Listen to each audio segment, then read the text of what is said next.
Everyone, welcome to the show.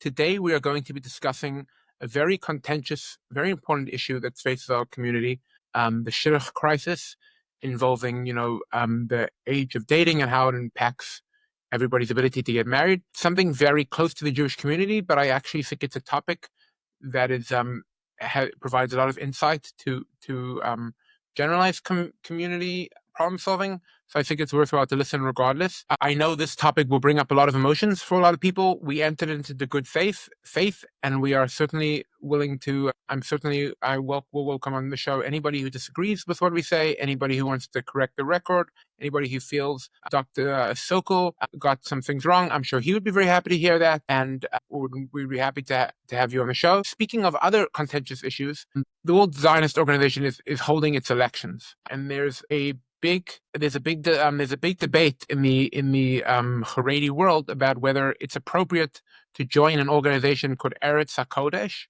which is the Orthodox, ultra-Orthodox slate for the World Zionist Organization. If it's permitted to vote, because it requires one to join that organization and to state that they consider Zionism to be the liberation movement of the Jewish people, and so on. I personally fall on the side that I'm not going to vote in that. It just comes down to the declaration. But on that point, I heard a really disturbing story recently that there was a certain advertising company a woman in Lakewood who was creating marketing material for this campaign on the side to promote it, and she got doxxed, and there were boys that called in and started saying awful things to her. And I want to point out that this sort of behavior is totally inappropriate and has nothing to do with this discussion. And I was thinking, maybe I should publicly shame this person and play the recording, but that would have been falling into the same trap that he fell in. This person clearly felt filled with righteous anger and fervor from the cause, and made a mistake and acted completely inappropriately. And it was a disgraceful thing to do. And I recommend you to write in to some Jewish magazine, Mishpacha Yated, with just an anonymous letter of apology for doing that, because that's a disgrace. And you should realize that was totally inappropriate. And you should also realize that this issue is not an issue that's going to tear apart our community. I love with all my heart everybody involved in Eretz HaKodesh. They are L'Shem Shemayim. They are certainly doing what they think is right. They certainly think this will be beneficial for all of us. And even though I disagree with them, it would not allow this discussion to tear apart a community that loves each other. I don't, and that is the type of respect that we entered into this discussion about the Shidduch crisis, and it is because we care. And if anybody thinks we got it wrong, please let us know. And we think discussion is important. We, the Jews of the Talmud, are not afraid of discussion, because we believe the truth always wins. All right, let's get into it.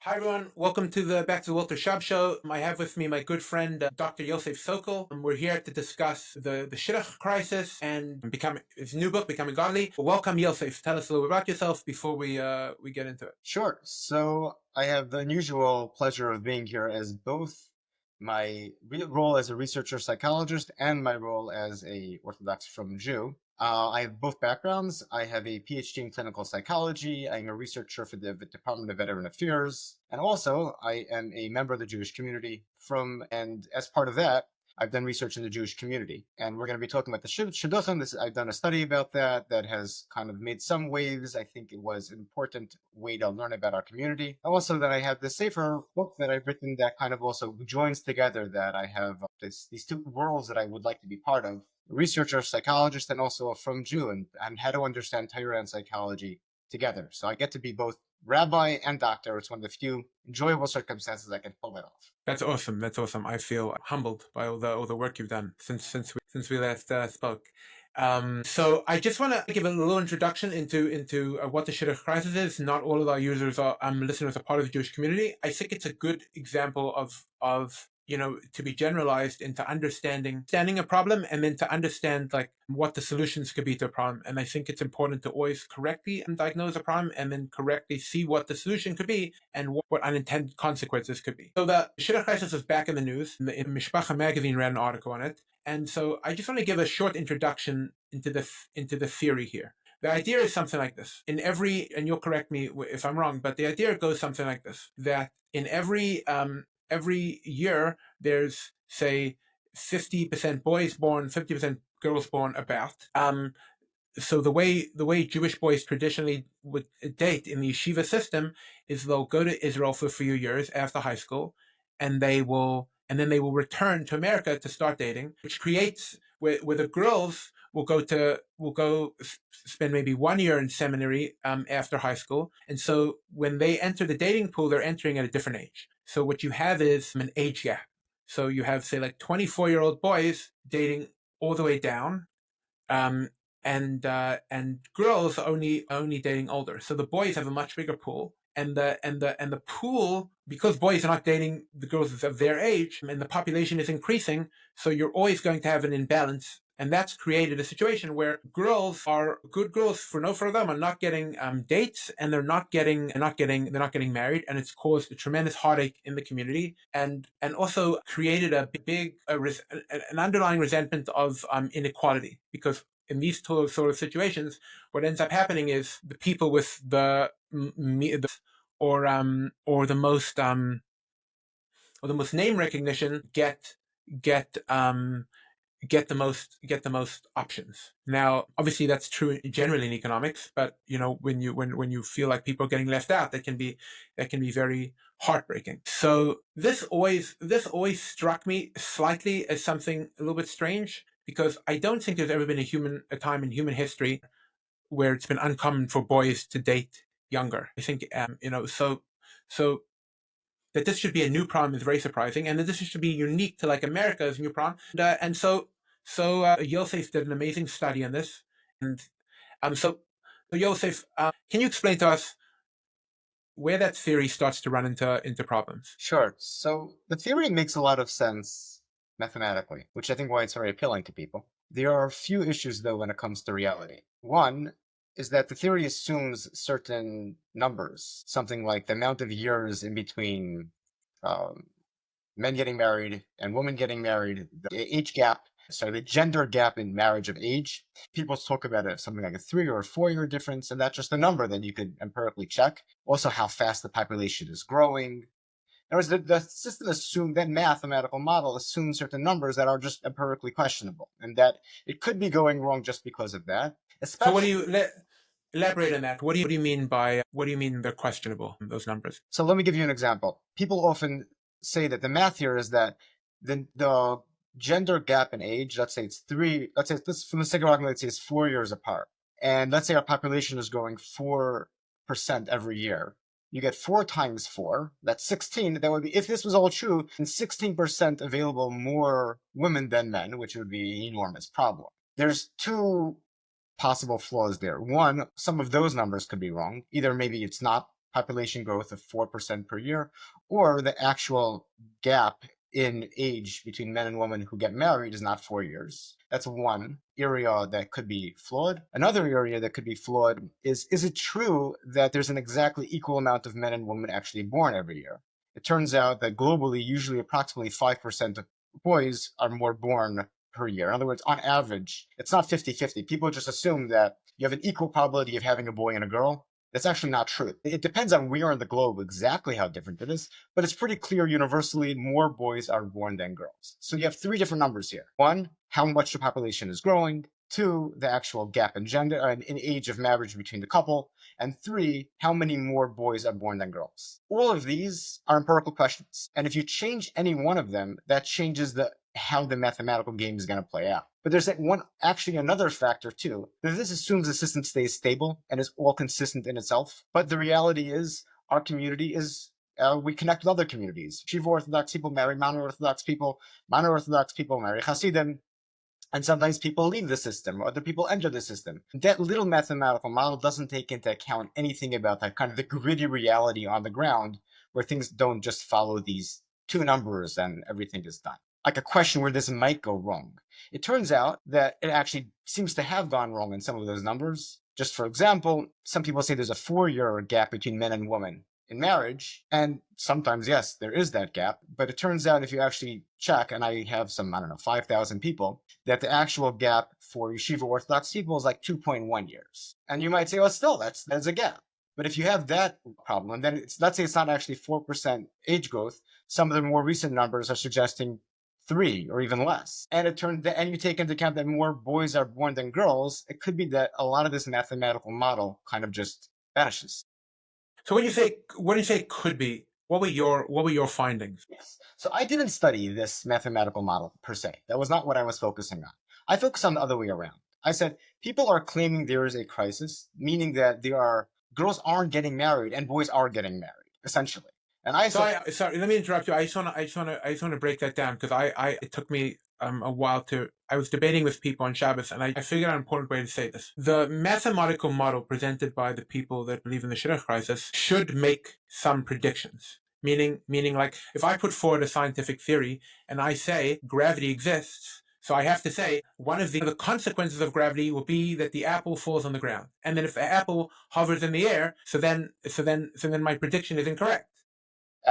exactly. Right. So we're going to say in a minute now that by the age of say 35 or whatever, I'm not sure the exact age, that the majority of people in the Orthodox world are married. Now that is not now I want to make Yosef make the point, but that is not the point we are making. Is not that it's not a big deal, the Shidduch crisis, because everyone's getting married by 35. No, if it would be that tens of thousands of women had to wait to their 35, that would be its own crisis. That's not the claim.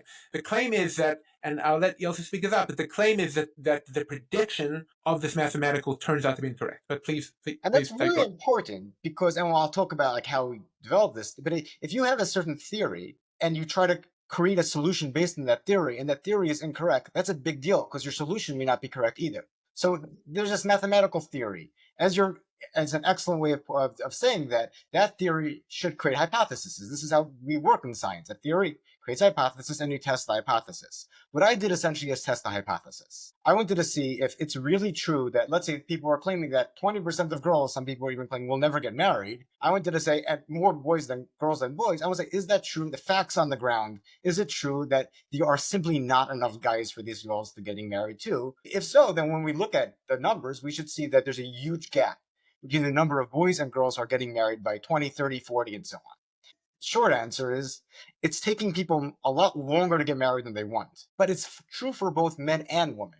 Men seem to have a kind of initial quick, a lot of men get married right away, more than women. Women kind of have a slower increase. But by 30, the numbers are the same, approximately, percent of married men and women. And after that, it's like 2% difference after that, where more women are married than men. And by the age of 30, 40, vast majority, we're talking about well over 95% are getting married of both, with a small difference of men and women. So if the mathematical model was really what's going on, that is not what we have expected in reality. And Walter, I'm gonna repeat this. I know you said this, but I want to make this crystal clear. This is not to say there isn't an enormous problem in our community.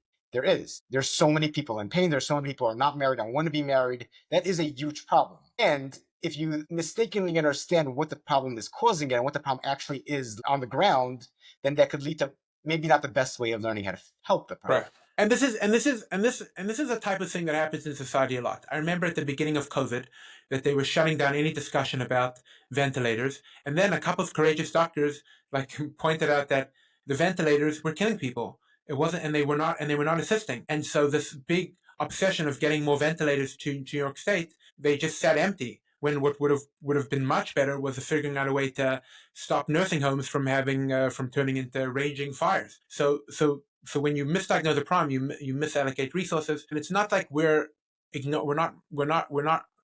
not saying it's not important. Sometimes, you'll get into discussion with someone. It's like, oh, you don't care about people's daughters. Oh, just wait till your daughters on Shidduchim. It's like, no, I wanna understand. I don't want to accept something that doesn't make sense to me, and I don't want to jump into something that is dangerous. So you're saying that, and let's reiterate, you're saying that the prediction made by this theory is not accurate. So let me ask you. So it shows that the mathematical order can't be right. So let me ask you, how do you understand? So you're saying that initially boys get picked up faster, but then like it's almost like a curve where like boys will look say like that, and girls will be like more of like a logarithmic type of a slope where it will like start off smaller and then it will like wind up like that. Is that what you're Well, saying? the math, I mean, the best line to describe it is a little complicated because girls also have a bit of a boost in the beginning, but it's a slower and Hmm. slower boost, and it takes more years for them to get to the same level. Basically, it takes on average a yeshiva Orthodox girl almost 60% longer in the dating market to get married. But it doesn't mean she's not going to get married. It means that she has an extended period that she's dating before she gets married, Right. which has an interesting side effect though. And this is, I think, there's many, something I've wondered about a lot is why is there the perception that there is? And it's very, many people have this clear perception and it looks like facts on the ground. Girls have a much harder time getting dates and they're having a much harder time getting married. If what I'm saying is true and eventually there seems to be enough boys for the girls overall, then why is that the case? And I came up with a few different like realizations for why. But one of them is that, well, I mean, there's some obvious ones, like who gets the shidduchim read to first, and but there's more than. Once again, that's a really important one. Speak that one out because not everyone thinks about this, but it's such an important idea in terms of like self-selection biases and like what we're actually dealing with. Yes.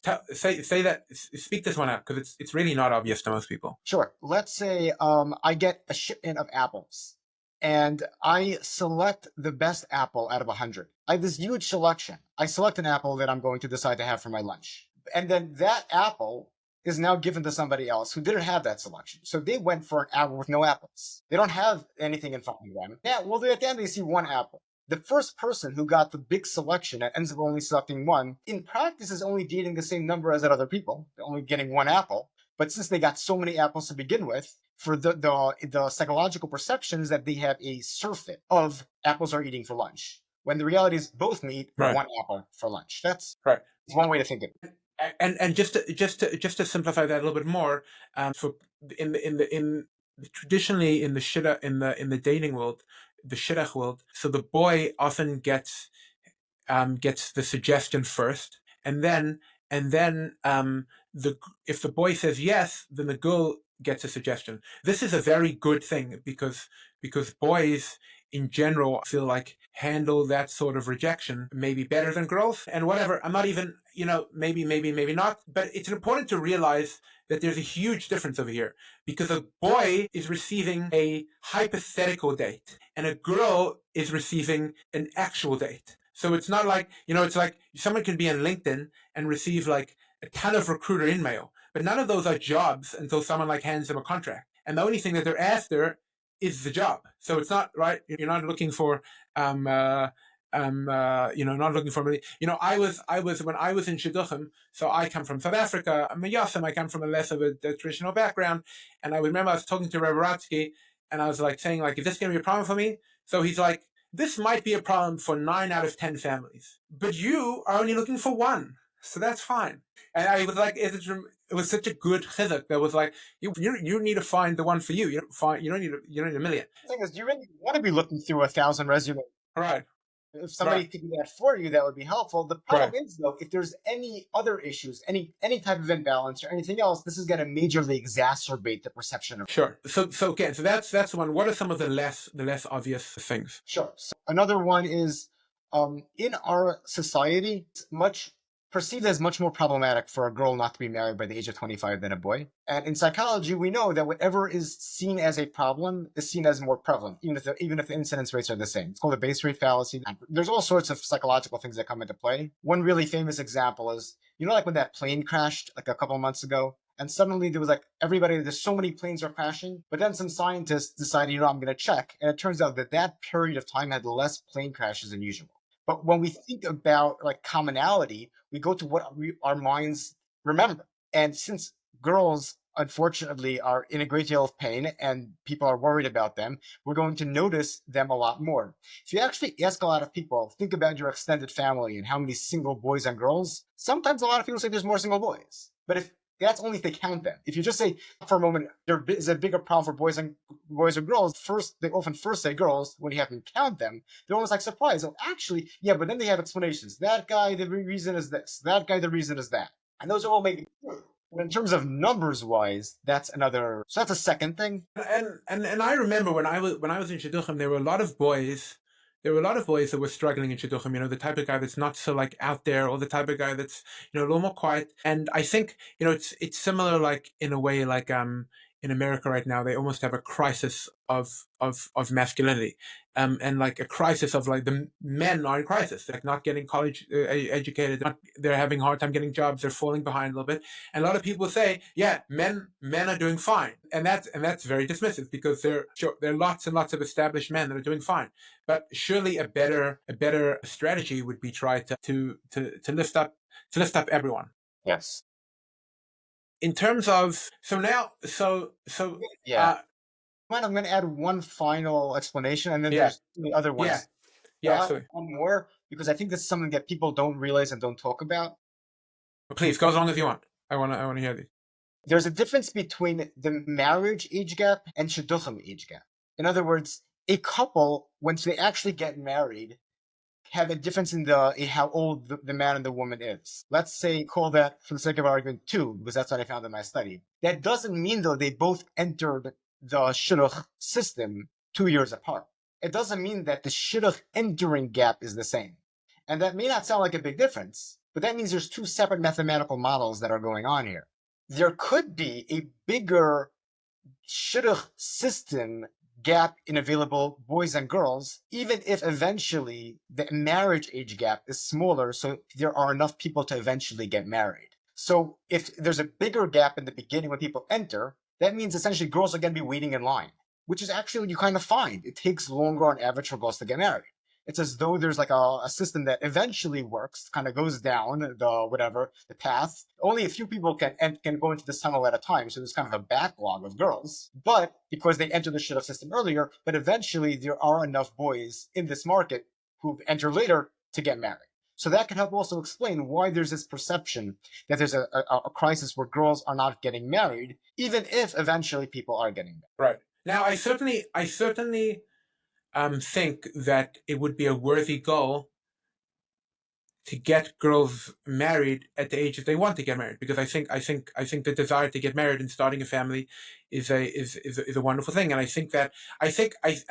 wouldn't speak this out, but I think part of the reason why, another reason for the perception of the Shidduch crisis, is because it is, like we alluded to, it's much more painful for a girl to feel not be married when she wants to get married than for a boy. I think girls, oh, this girl getting married, she's having kids already, she's having like, I didn't have that when I was a bacher and my friends are getting married. I didn't like. I mean, I got married pretty young, so I don't want to sound like But I remember my friends having kids. I wasn't like I'm so jealous. I feel like I'm missing something in my life. I was trying to get married, but it wasn't this like acute pain. And I think this is what girls are feeling. And also, I don't want to minimize the fact that for a girl who is entering the workforce right after seminary, unlike the boys who are still in yeshiva, they want to create a home that is their sanctuary. And it is a problem if someone is getting married, 3 or 4 years after they want to. So the proposed solution amongst many of the this organization Nasi, their proposed solution is, we'll close the dating gap by convincing boys to date girls that are older than them, and b trying to stop boys from going to say like Israel or an extra years in yeshiva. They should get married first, and then they can continue their studies. I have major problems with this, even if the mathematical model is true. But I'd like to hear your take first. Yeah, so assuming that the mathematical model was the true issue, I can understand why this would be perceived as a solution. Let's close the age gap as much as we can. Let's get guys starting dating earlier, because that mathematically should be helpful. As we already know, I'm a little skeptical about the math, and I'm really also concerned, like you, about the unintended consequences of what happens when you make a systematic change in a culture. When you kind of, by fiat, say that this is what has to happen. Nobody wants to solve a shidduch crisis by creating a divorce crisis, and it's very hard to know what would happen. Like, what happens if these guys get married earlier on in the maturation process before they go to Eretz Yisrael? we don't really know. We could look at the people who get married as they are now before it's Israel and could say, oh, it seems that there isn't such a problem. A, nobody's done a good study like that. But B, that's when they naturally do it. But when you kind of people, their normal developmental process was to go to Israel and not, they don't feel they're really ready to start dating. And you're telling them this is the time to date. If otherwise there's something wrong with you, they may start dating earlier. They may not be as ready. And who knows what's going to happen in terms of the relationships. And if the mathematical model was true and this was the only solution, maybe you would say, I guess, maybe I would still say test it, like do a little versions first, but I could see it. But if the mathematical model isn't really what's going on here, and there actually are eventually enough boys, then doing something like it's a worrisome solution to me. That's how I see it. Is it necessarily going to be terrible? Who knows? But it's a little scary. So I just wanna also elaborate on something you said, because I think there's a major misunderstanding over here. We talk about the yeshiva system and the shidduch system, and so when those words are used, people imagine in their mind there's like a system. It's like a formalized system that somebody set up, and somebody just has to go into that system and change one of the steps. The system has evolved naturally. It's a little bit like language. One of the biggest problems I have with the whole trans movement is that they, besides for all the bullying that they do, is that they're asking people to change language, you know, unorganically, artificially. So like they'll say, language moves. When I use pronouns, language has always moved from less specific to more specific. It always creates more meaning after more understanding. That's how language evolves. So if you come willy-nilly and say, we're just going to impose this new language on something that makes less sense. It makes less sense just because we're redefining the word pronouns. You're breaking human communication. You're saying that like we're gonna take away meaning from words to make people feel better, and that's wrong, and it's very dishonest. So the shidduch system that we have today is not a system. There's no rabbi that I can point to that imposed this system. It's something that developed naturally, and I think if you want to know why it developed naturally is because Maimonides is pretty clear that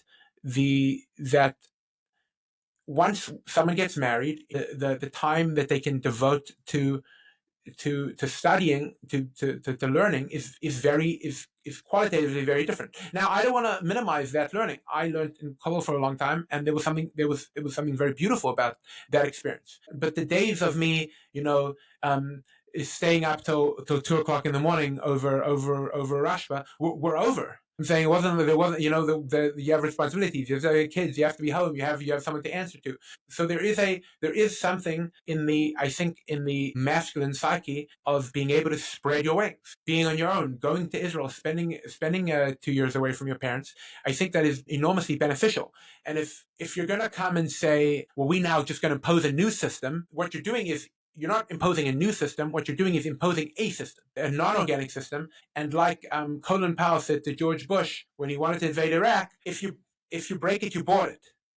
It's a mess of kind of right now, but it's going to do with us. But if we send our troops there, so then it's ours. So then it's our mess. Do we really want to take the risk of that mess? And I think, in hindsight, that was a very bad move. So yes, I agree with you. So even if this would help a little bit, because like you're saying, according to you, is where I understand that even if the math is not exactly right, but this might speed up women's progress because it might get the backlog, cleared out faster. I'm very scared of imposing a system. You as a counselor, I'm assuming you speak to couples and you speak to Bacher and people that in your book you reference somebody left Kollel. Marriage requires a lot of maturity. Do you think it's a safe bet and men are not terribly mature before they married, even at best. So the question is, can we safely say that knocking 2 years off the marriage age for boys is a good idea? Like you said, we don't want to have a divorce crisis. We don't want to have a woman complaining that I married a child.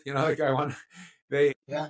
It is worrisome. I mean, we all know that in our current system, there's not so much responsibility given to men early on. It's not like there's not even people getting, a lot of yeshivas don't even have tests. There's some responsibility to mashgiach, but you try to maintain your chavrusashaft with somebody. But before you have a committed relationship where there's somebody else that has to become before your own needs, that takes a lot of maturity. And maybe people will rise to it. But as a psychologist, it is worrisome to impose that from above and say that boys who may not be developmentally ready to have that level of maturity of putting somebody's needs before their own, to push them into that. It is, Right. it's, And it's not like, we, thank God, our community has an amazing system. People are producing families and schools, and we when we focus on the Shidduch crisis, we sometimes forget about the amazing thing that we've created. The yeshiva world is producing hundreds of thousands of happy marriages, of families.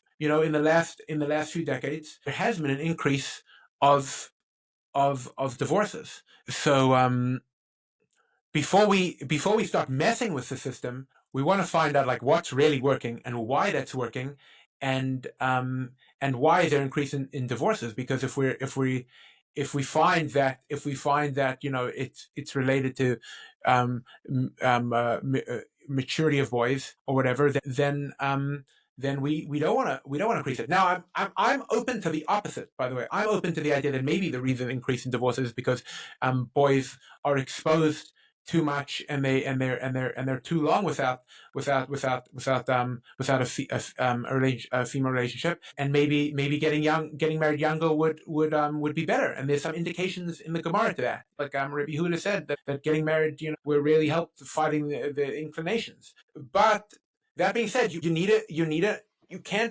can't fiddle with something unless you fully understand it. And it appears to me that the most vocal people in the Shidduch world have not fully answered this question. But because the theory is so attractive and requires real scholarship to be able to debunk it, it's a perfect theory. It's a perfect theory to like get to become part of like popular culture, and then becomes unexamined. there's a great saying that for every really complicated problem, there is a simple, clear solution that is completely wrong. And sometimes I'm concerned here. Yes, it's a very, very complicated, extremely difficult problem to think through and understand, especially to know a solution. And this is like a clear, simple. All we need to do is change one piece, and that'll fix it. So it's easy for people to buy into and get behind and push. And that seems to Right. happen. And also, you often end up creating, when you create systems, when you often end up creating perverse incentives. And I'm not saying this is a great comparison to Shidduch world, but just as an interesting story that happened in India during the Raj, there was an epidemic of cobras.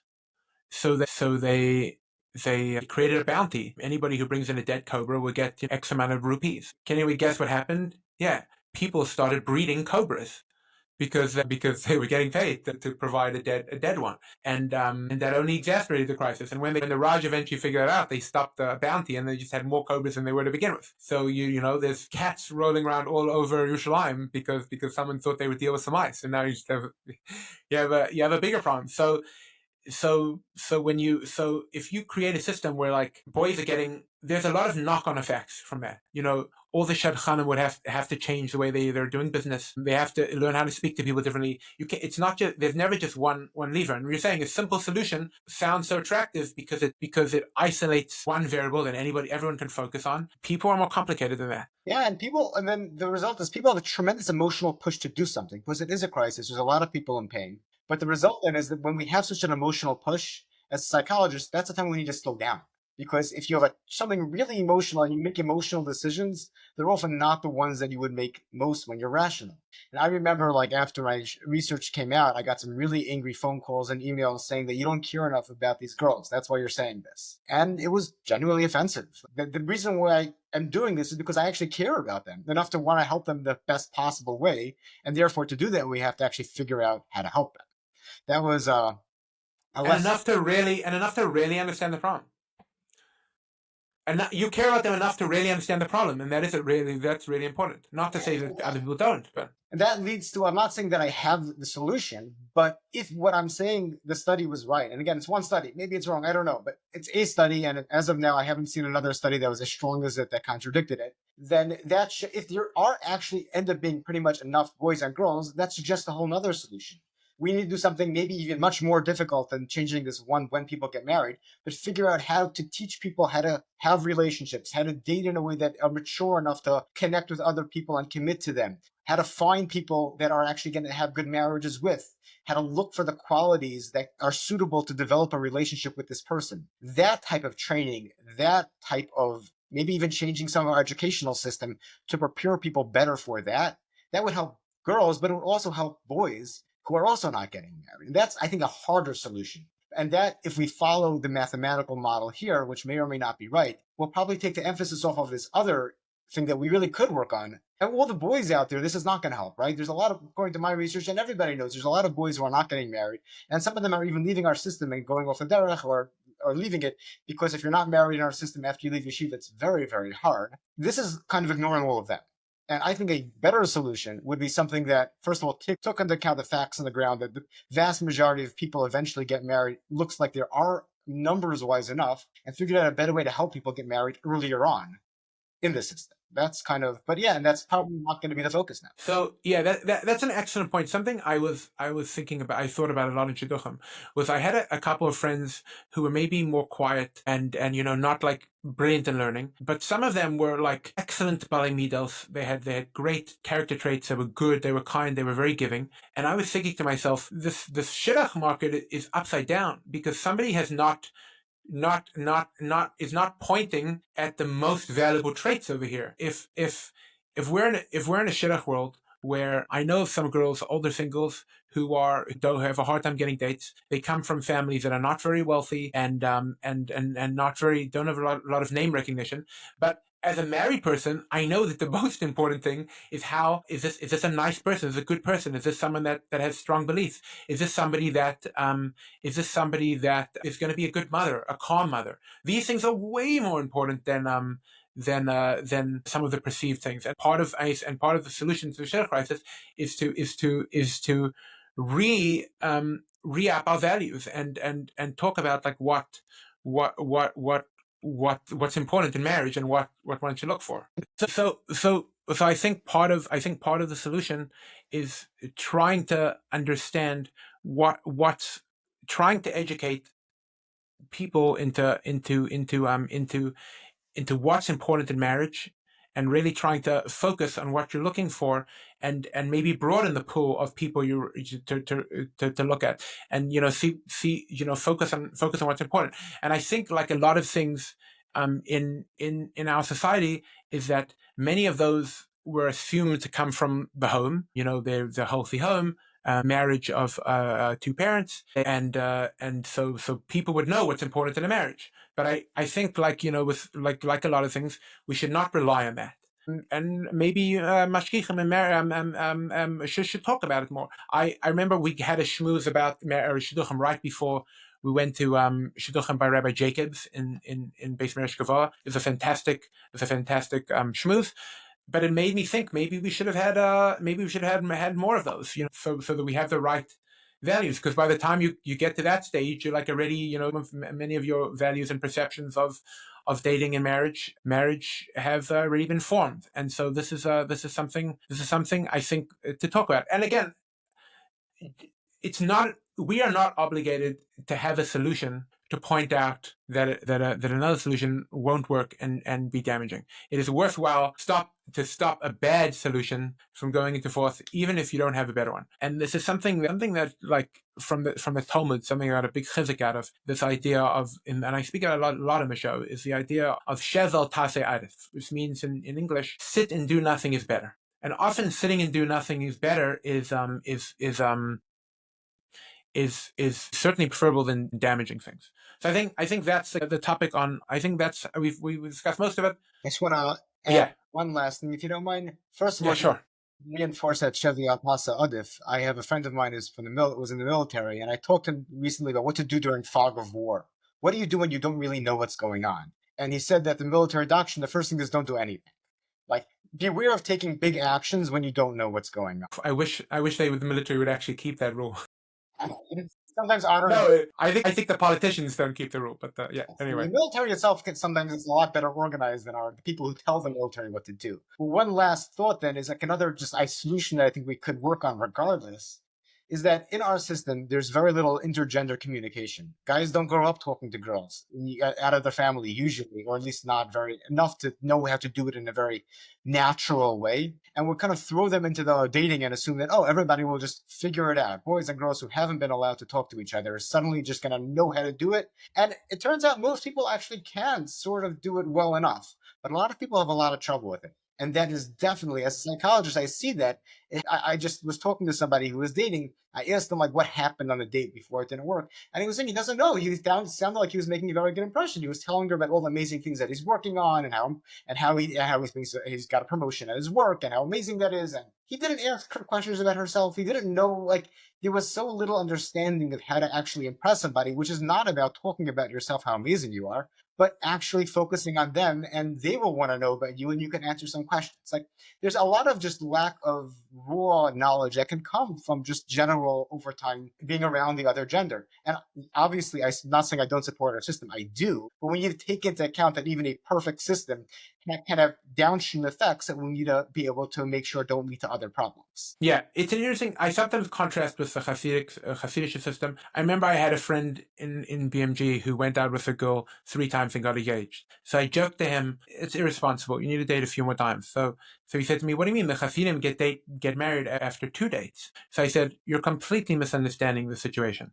Hasidim do not date. They have arranged marriages." Now that is, you can decide whether you like that system or don't like that system, but they're not dating. They are saying that my parents are going to find me a spouse. But our system, we date. So if you're going to date, if that's what we're using as our litmus test for compatibility, then we have to know how to do that thing. And it's not wrong if there's boys that are struggling with this, or girls, to receive some sort of preparation. It's an amazing thing. So Malcolm Gladwell pointed this out. Sorry, not Malcolm Gladwell. Michael Lewis pointed this out. He said that if you look at, like, many of us as adults never receive coaching, except in the most elite parts of society. And then they receive tons of coaching.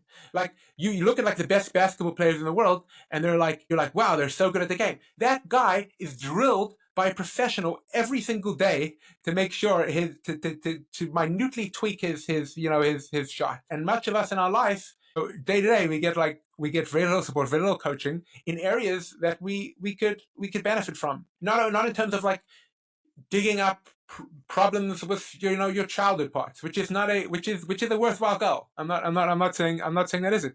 But to support each other and to coaching and to have someone that can tell us, like, you're doing this wrong, or you could tweak this, or you're not putting your best foot forward, would, I think, benefit from, regardless if it will help the Shidduch crisis. Thank you so much, Yosef, for doing part 1 with me. I know your time is extremely valuable, and looking forward to discussing your book on part 2. Thank you so much, Walter. It's been a wonderful pleasure. And these are topics that we care about very much. And it's always a pleasure to talk to somebody intelligent about them. Thank you. All right, that was our discussion with Yosef. We want to thank him again for coming on, and I'll include some links in the show notes for you to see his research and links to his book, which we'll be discussing soon. I just want to give a quick update on some news. The war in Gaza is actually going surprisingly well. You see widespread protests happening in Gaza. That's something quite new. And that implies that Hamas's grip of day-to-day life is weakening, which would imply that Israel is going after the strategy, which I thought, of trying to weaken their civilian control of Gaza. I mean, other news, there was an amazing debacle in the Trump administration with having Jeffrey Goldberg, a journalist, on a Signal chat that was discussing war plans. I don't really care about the Signal chat versus government chat. I don't assume that government encryption is better than Signal's encryption. But you have to be responsible, and they should just own up. They should had like a lot of people under the Biden administration who just were never held accountable. The minimum is that they should be like, yeah, we messed up. That was really bad. And we're grown-ups and we won't do it again. And probably the person who put them on the chat should resign. I'm saying at the minimum. We have to have people being held accountable. We can't have said during the Afghanistan debacle that it was an outrage and no one got fired, and then expect the same thing, expect the opposite from the Trump administration. So that is wrong. The Ukraine ceasefire is not going well. Putin, I guess, does not feel incentivized to come to the table. Again, my position in Ukraine is that we should get out of there, but it's not clear that the whole thing to me is laughable. I mean, they had like an agreement that they weren't going to attack each other's um, energy infrastructure. There's no like in war. There's no like, well, we're going to do this to you and not that. We're going to shoot this. That's why whenever there's like war crime to like use a cluster bomb or like this type of bullet, war is killing people. It's an awful thing. That's why we shouldn't engage in it. But it's not going to. We're not going to say we're going to attack this building, but not this building. No, they should. They need a real lasting ceasefire. All right, that'll do it for today, guys.